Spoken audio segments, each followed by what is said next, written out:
let's go into some cat calls. The number's 252-228-5098. We want to get your opinion on the combine, what you will be looking for, what if the Panthers should trade up or whatever the heck you want to talk about. Remember, it's the People's Voice podcast. Cody, let's get to the calls. So what are your thoughts on catcalling? Yeah, it's pretty. You shouldn't do that to somebody. And how did that make you feel? Very uncomfortable. So how do you think catcalling makes the person feel? It feels good, like. Who's that cat sitting in the back corner with his face buried in his nose? Who's that kid that can use one?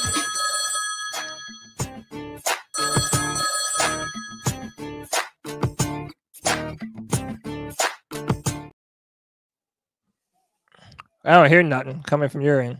Was released by the Washington Commanders. I'm going to say, podcast brothers, how y'all doing? G. Cavassier. Hey, I know y'all seen this shit on Twitter or online or on TV. You know, Carson Wentz was released by the Washington Commanders. I'm going to say this right now. I do not want Carson Wentz to come to Carolina. I don't. Even though I do have a feeling that Wright might bring him back because I know they got a relationship. I do not want him as a free agent to come to Carolina. Like I told y'all before, who I really want, you guys might hate me on this, is Jimmy Garoppolo. I want him in Carolina. I want him over Derek Carr and all that. I want Jimmy Garoppolo. That dude is a proven damn winner. Yes, he has some Super Bowl wins being a backup. But let's not forget, man, we went to the Super Bowl with the damn 49ers. Of course, you know, lost to Kansas City Chiefs and everything like that. But my opinion, with his age and his injury history, he won't be expensive. That's my opinion, you know. So give me your takes on that. And before I let y'all go, what y'all think about Bryce Young not throwing at the combine? Yeah, perfect. That's kind of weird, ain't it? That's weird as hell. Like I said before, I got a feeling one of these daggone quarterbacks is going to fall. Either Bryce Young, Stroud, Levis, Richardson, one of them boys is going to daggone fall, man. Give me your thoughts on that, y'all. Keep pounding. Keep pounding. Listen, but before we do, I want to take a moment to real quick, like just say a very happy birthday, a C3 happy birthday to Panther Gal in the chat, celebrating her 50th birthday today. Happy birthday, Panther Gal. Hope you have a fantastic birthday. Happy birthday from the C3 Panthers podcast. That's special. That's big time. Mm-hmm. And then also earlier, White Chocolate Espresso with the $4.99 love bomb says if Bryce was AR size, he'd be a lot first overall. If AR was Bryce's size, he'd be a fourth round. I agree pick. with this 1,000%. It's true. Yeah. Bryce was a lock. Time hurts the number one prospect. Time and distance and space hurts Bryce Young. You're going to fall in. From actually playing? That's what you mean? No, from being the hyped number one. It's like this. It's like having a beautiful, wonderful woman that you love and you're in a relationship, but it's long distance and they're gone for the semester. And then there's these other girls that are walking around and not as good as the girl you're in love with, but they're present. Bryce Young, we just haven't seen him since December. Yeah, that's what I mean. You know, it's just like the long distance relationship. We just have to, and then people are going to continue to say, oh, he ain't that great. She ain't that great. Yeah, she's so nice. She would be a great wife. But look, she's a little undersized. And look at that booty over there. So they're gonna fall in love with somebody. Somebody is gonna be falling in love with, and it's gonna be hard for Bryce Young to maintain. I don't think he's the number one pick. And what he was talking about, Jimmy Garoppolo. Would you rather have Derek Carr or Jimmy Garoppolo? And who costs more? I don't know. I think Derek Carr is probably a bit thicker. I think he's probably a little less injury prone. Oh, dude, Jimmy thicker. Garoppolo. Okay, no, you went to Jimmy injury Garoppolo. prone. No, I got you. What did you think I meant? No, I didn't know. I was like, You thought I was talking about them cheeks? No, I just was like, I didn't know that was going to be the go-to. Who's going to be cheaper is really what I'm interested in. I mean, I don't know. Probably Jimmy Garoppolo, and the reason I think is because he's been injured. He's been, yeah. I mean, listen, I feel like every year he has a good season, but he deals with a bunch of injuries that he ends up causing him to never finish out the year. I mean, listen, I'm not mad at. Listen, if you're talking about free agent quarterbacks, the best two that you could have available to you right now are those two, Jimmy Garoppolo and Derek Carr.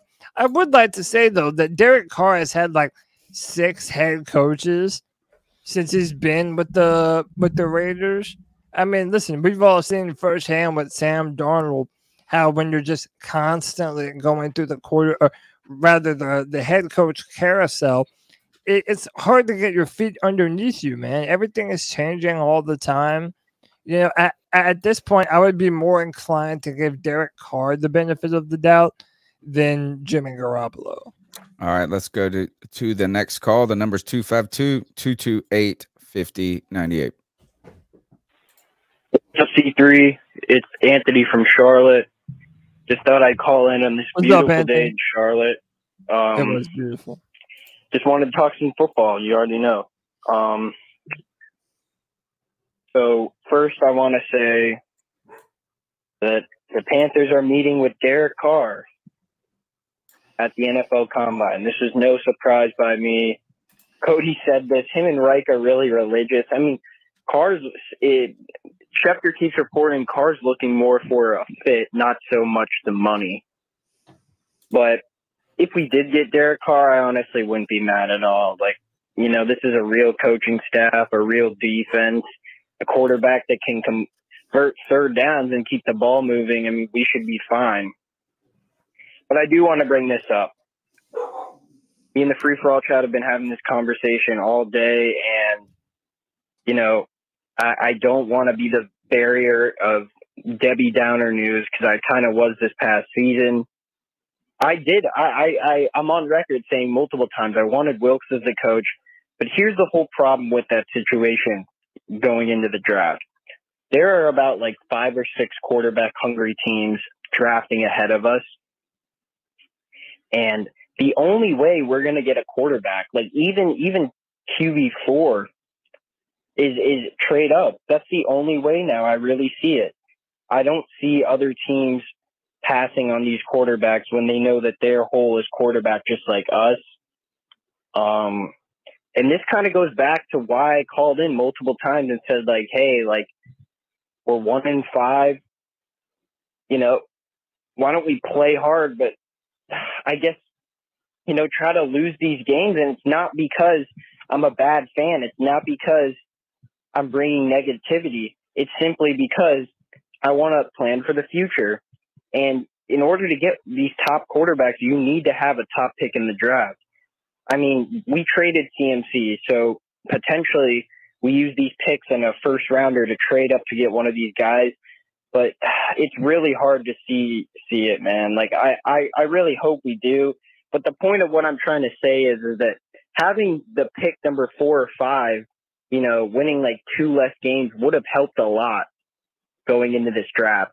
Because we're never going to be able to tank under David Tepper. He wants to win now. So all the people saying, let's go get Drake May and Caleb Williams, yeah, that's not going to happen. You either trade up and make a big move this year to get your quarterback, or just sign Derek Carr for a 3-year contract and roll with him and then see what happens when it's up. I mean, that's reality of what it comes down to. Anthony from Charlotte. Anthony, appreciate you, brother. Fantastic call. And listen, dude, I'm going to tell you basically what I told you in the Friday or in the chat that we've got going. Dude, it's like shouting into the void, wanting your team to lose for draft spots, man. Dude, that season we had Teddy Bridgewater, especially after how we did Cam Newton. I wanted the Panthers to lose every single game to get Trevor Lawrence, man. You can ask Greg. He was there. He remembers. Like, I wanted that to happen. But the reason why this season was different was because up until the very end, we had an outside chance of making the playoffs. And yes, even though it would have been more beneficial since we needed a quarterback to have a top 5 pick or whatever, I just can't not pull for my squad while we're battling for a playoff spot. You know, you have to rep your team. And but no, I hear you, man. We would rather be up higher, but dude, it's like shouting into the void, man. The players can't hear you, the coaches can't hear you, the front office doesn't give a damn. You just have to do with what you have, and right now, that's the number 9 overall pick. Well, I'll tell you something, Cody. I was kind of on the fence about this last year too. About like, I don't want to say that I want to tank, but the wins after we fired Matt Rule and this team started to come together and actually look like a team, like they wanted to win when they started to gel. I felt so good after that. I'll never pull for us to tank again. To be honest with you, the feelings after those wins, you never pulled for us to tank in the first place. Then, if that's how you felt, and maybe it is. You know, like I said, I was kind of on the fence about wanting to feel that way because I do want a good draft pick, but at the same time, those feelings felt so good. Remember how excited we were when we come on here, even after a loss, like in the Atlanta game? Like, it's crazy, and I love having that feeling in football again. What you really want to do instead, what you want in a tank year is for your team to just be competitive in the actual game, but always lose. So the Sundays are fun to watch. But you're like, oh, I wish we would have lost by 3, I guess. Right. But the tank is, look, that's just it. You get the draft pick you get. I don't know if you should. I understand institutional rebuilds. See, we use tanking too loosely, right? There's a difference between contractually restructuring your team, refocusing the direction of your team, and not trying to make this a must-win season, right? Like, is ultimately that's the question, what you're going forward to now. If we think about Aaron Rodgers, who I think needs to go to Miami, but when you talk about any player that comes across the waiver wire, whether it be Jalen Ramsey to whatever, are you just trying to get better incrementally? But some teams are trying to get it done now, and we're not in that range. You know, it's just that far. So you have to kind of figure out what you want the ultimate ideal goal to be, as clearly as win a Super Bowl. But as an institutional rebuild, you're not out there going, oh, we don't want you to win the actual game. You're just shedding big contracts. You're positioning yourself to have a lot of draft picks. So if you want to move up, you could move up right now. And think about that. Actually, let's go to the Christian McCaffrey news. News is let's talk about that. See, and that's the kind of thing when we talk about these quarterbacks, I just want to know what the real goal is. Is it stumbling along, trying to hopefully stumble into success, or is it really positioning yourself in a way that when the opportunity is there to strike? Like, if you were investing in a stock account, Cody, and we had a certain amount of money and the market's just not where it needs to be for you to sell and buy, if you're not moving those assets, you're not really like tanking. It's just you structuring your accounts and timing the way you want to do it. So I don't think, you know, like, I can root for them to win on Sunday and also root for them to have a rebuild in the background. Okay. Yeah. Yeah. I mean, you laid it out perfect. Ideally, you want your guys to be competitive, but if you know you need a quarterback and you know it's going to benefit you to lose, it's like in the back of your head, maybe you're feeling that you want them to lose. But again, Tony, my entire point was that this season, it was different from previous years because even at the very end of the season, we were still playing for something. Yeah, the NFC South was bad, but as long as you have the chance to compete, I just think that you have to pull for your squad, man. I think once you that's why this promoted, was different. once you promoted Steve Wilkes to that position, you Yeah. got better. You just got naturally better. Yeah, for And sure. so the idea then is I don't even think you could tank better than what Houston and the Bears did. Like, I think even if we tried to tank, we would still be like 2 picks ahead of where we're at now. Yeah, Well, but it's funny because Houston even almost won a few big games Were that they- they shouldn't have won, you know? yeah. Are they number 1? What's the order real quick? The first 3. Chicago's number 1, Houston's number 2, Arizona number 3. Then Indy. And Arizona has hinted that they want to trade down. Yeah, Indy's number 4. Now that's interesting. Trading down with Arizona. And that's what everybody's saying too. So for example, Anthony brought this up on the free for all. Like, what if, let's say the Colts, they jump up to number 1 and they take Bryce Young.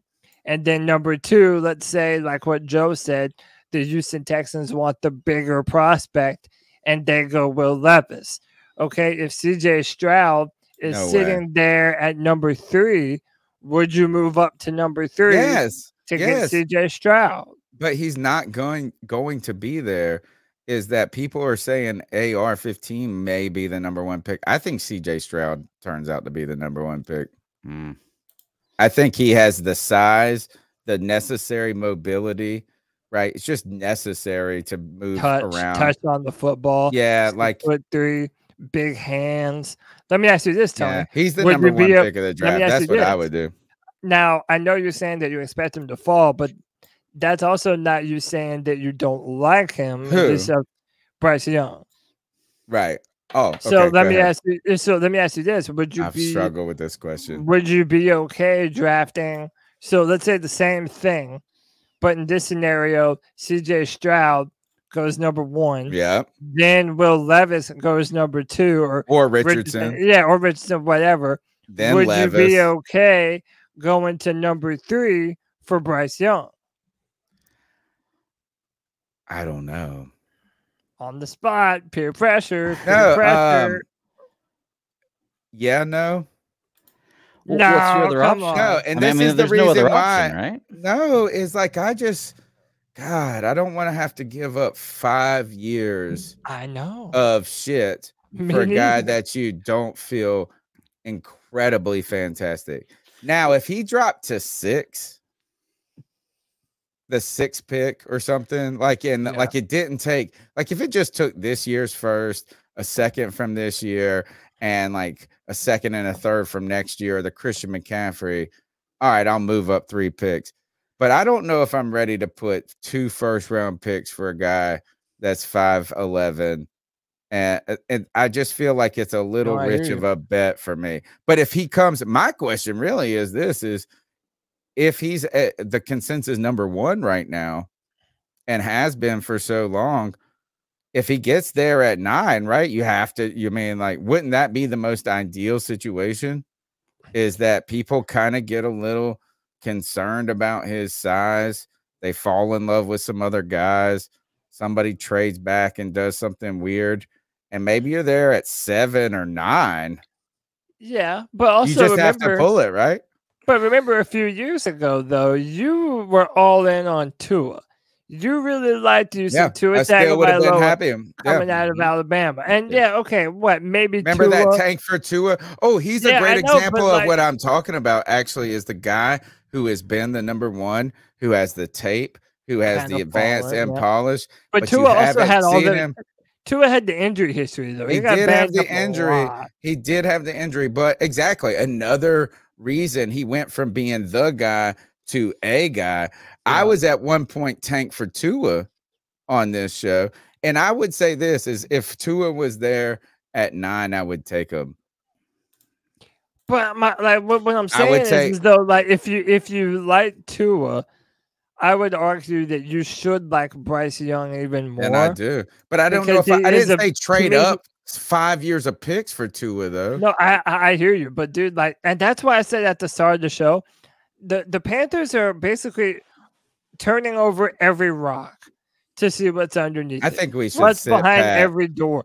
I don't think the Carolina Panthers right now really know what they want to do. Because I think whenever we balk at the amount that it would take to trade up, they probably think that's really expensive also. So they're exploring every option that they have available to them right now. And the evaluation that they do on each of the 4 quarterbacks this year, it's going to be the most important set of quarterback evaluations in the history of the Carolina Panthers. This is what's infuriating to me, Cody, is that all of these questions are fine if we just got this guy at 9, whoever he is. Pick whatever quarterback you want and say they were at 9. The trading of into any top 5 or top 10 picks is just very expensive. It doesn't even matter if it's just swapping up one pick or something. No doubt. It is expensive.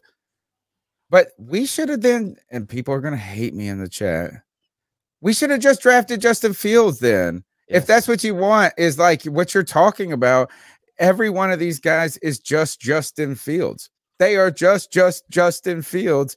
And he was there for us.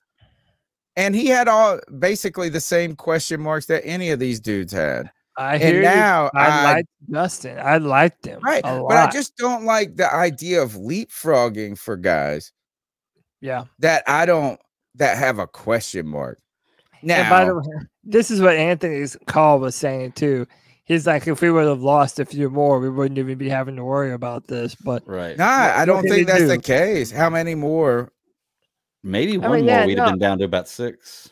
Yeah, but even 6 might not be enough. And that's my question to you guys. What is the contingency plan? What if we're at 9 and there's a rush on quarterbacks and we don't get one? Hand in top 4 guys. Trade get back. the fuck out. Get out. Trade back. Yeah. But also like build up. What are we going to do? Build up draft capital for next year. I would trade back a little bit. Or not Will Greer. Better than overpaying. There is a picture floating around on. I've been trying to track it down on Instagram or whatever, and I saw it in a news article. It's like, oh, this trending picture, and a lady bought a 1999 Ford Escort or some shit like that on an 8-year loan, and her payment is $219 a month. So this car is like 25 years old. She's on an 8-year loan. And the payments are over like $220 or some shit like that. It's like the worst. I just don't want to overpay for a nice Camry. That's the situation that we find ourselves in, man. And a lot of people are saying, well, next year they have 2 prospects that would be ranked higher than any guy in this year's class, in Caleb Williams and Drake May. And, if you have a bunch of teams that restock on quarterback this year, maybe next year there aren't so many quarterback needy teams at the top of the draft. Maybe if you did trade back, you would have the potential to maybe see what you have in a Matt Corral and a veteran maybe even like a Jacoby Brissett. And then next year, you have enough. Maybe if you have 1 or 2 picks in the first round, you can go up and grab your guy. There's so much, man. There's so much at stake right now. That's not our year. It's not our year to trade up. Say that, man. No, I just don't want to trade up. I don't want to trade up. But I'm so done being like ready for next year before the year even starts. Bryce Young's slipping to us at 9, dude. It's happening. I'm willing to either CJ. So White Chocolate, he thinks that it's possible Stroud. No way. Impossible. Yeah, I don't think so either. But the point being, everybody has their idea of why one of these prospects might fall. So come on. If he's the consensus number 1 and somehow he's there, imagine if one of these guys fell and the Panthers just picked like a defensive tackle. That's and we're like, what? All right. Did we do CMC? No, let's do it. Let's do it. Let's talk about CMC. Christian McCaffrey, during the Super Bowl week, he went on the Bussin' with the Boys podcast. That's Taylor Lewan's show, former left tackle for the Tennessee Titans. And he was very candid, very open and honest about how he felt when he left the Carolina Panthers. Tony, you want to play through some of these clips? So many emotions, and the first emotion is probably anger. Like, man, you guys don't want me anymore. Like, that's really what it is. You can call it what it is. Well, they got a lot for you. It's like, nah, like you think you're better off without me. That's what it is. Damn. This is that was Christian McCaffrey on Bussin' with the Boys. And he was kind of led into that question of hair by the other guy who is from Nebraska, who I like. I think he's the star of the show with the raspy. Will Compton. Yeah, like he's cool. Yeah, Will's cool. And he did what interviewers should do is like, how did you feel as a player getting the news that you were traded? When did it piss you off? And I love to hear this. And this might be the worst picture on the right you could ever find of Christian McCaffrey, bro. Yeah, but that's why I put it up there. I didn't even think that was him. Like, it looks like I know it's him because of how red the top of his head is, because he wears his helmet so fucking tight. Yeah, he always has a big old not a flattering picture of him. Not a flattering picture. But that's why I put it, because it was like, man, this is his down in the dumps time in Carolina. Mm-hmm. He didn't look like he was feeling good right here, and it didn't sound like it was feeling good in that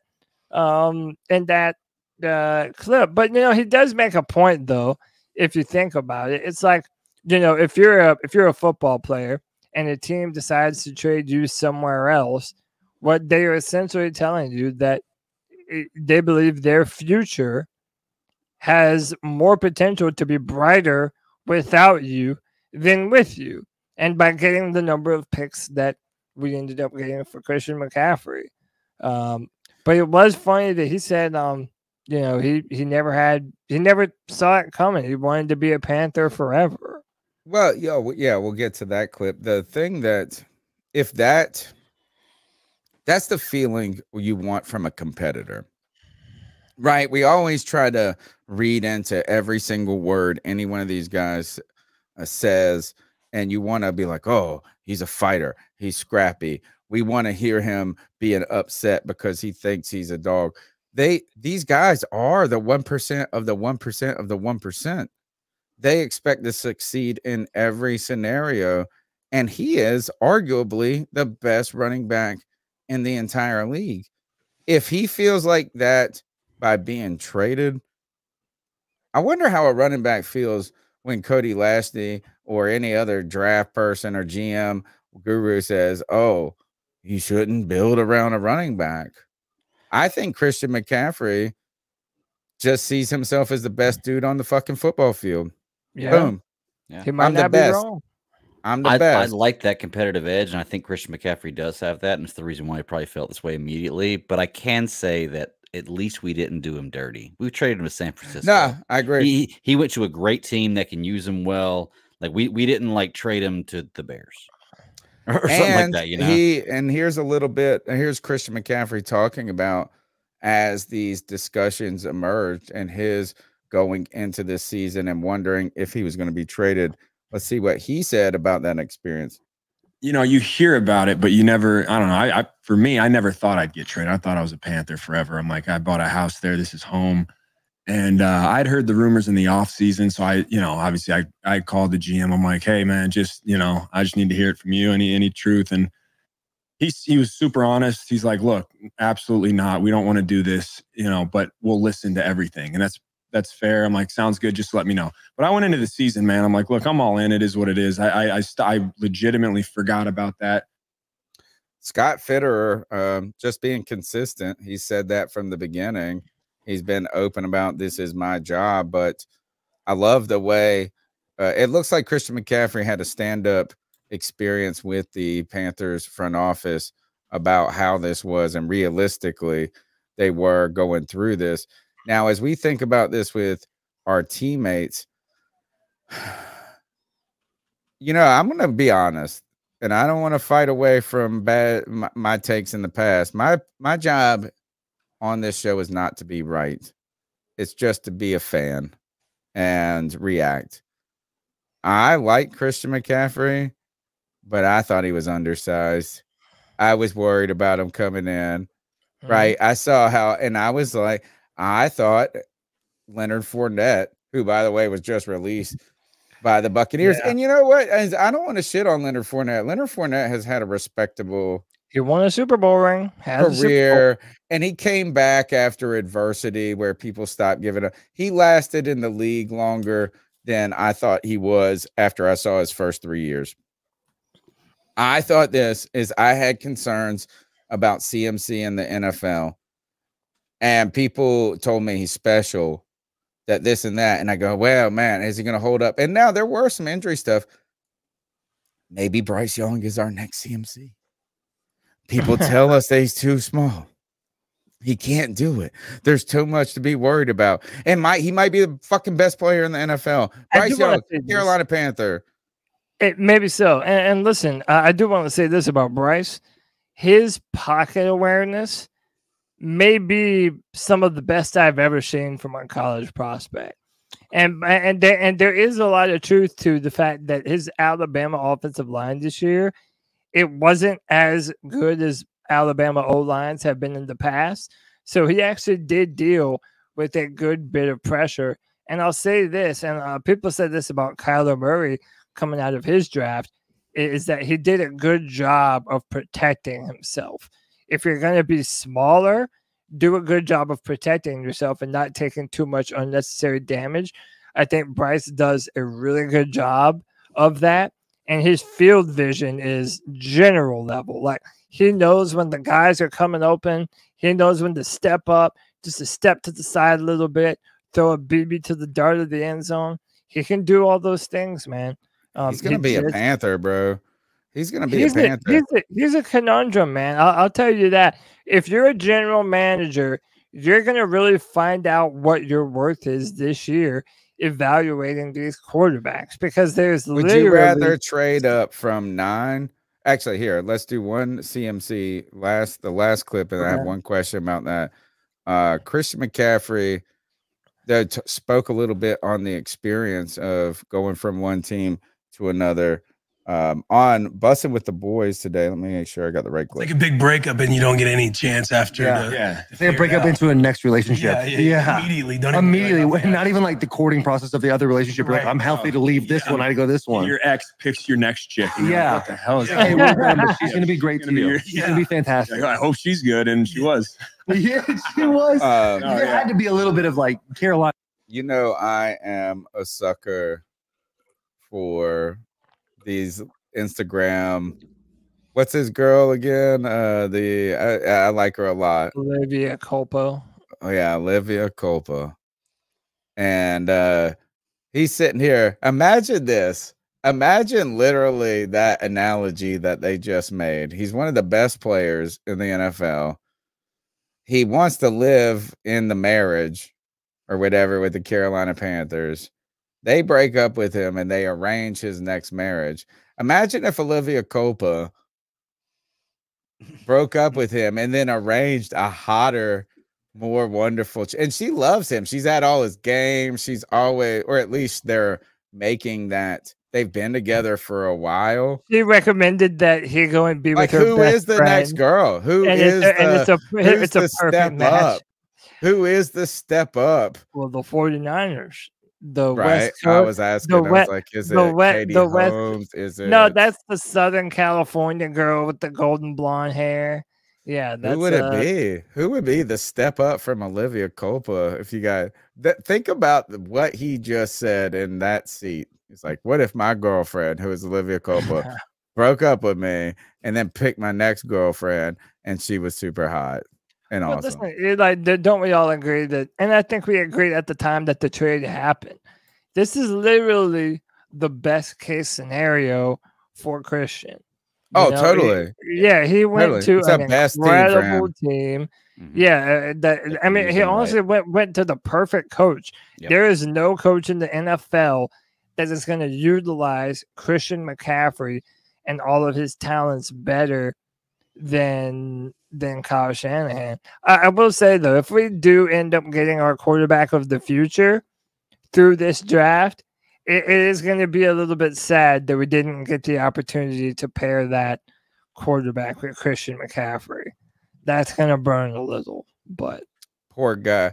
You know what? He's just like always going to be with a quarterback that's like Brock Purdy or whatever. Poor Christian. Imagine if he was on a good team. We need to we're missing the pipes. Yeah.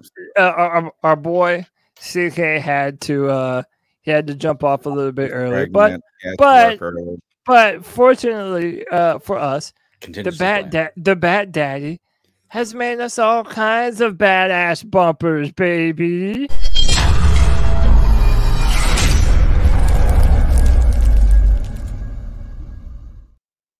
You have been subscriber shamed. 151 people watching, 59 thumbs up. Hit that like, hit that subscribe, hit that notification bell for every single time the C3 Panthers podcast goes live. We do this year round. We never take days off, baby. We're here all year round. We appreciate each and every single one of you. And like we said earlier, man, we just got to 5,000 subscribers on YouTube. We love y'all, man. We've been doing this for such a long time, and we wouldn't still be doing it if it wasn't for y'all incredible C3 Panthers podcast fans. We love y'all. Y'all make this show what it is. It's a show for the fans, by the fans. So we appreciate each and every one of you for hanging out with us.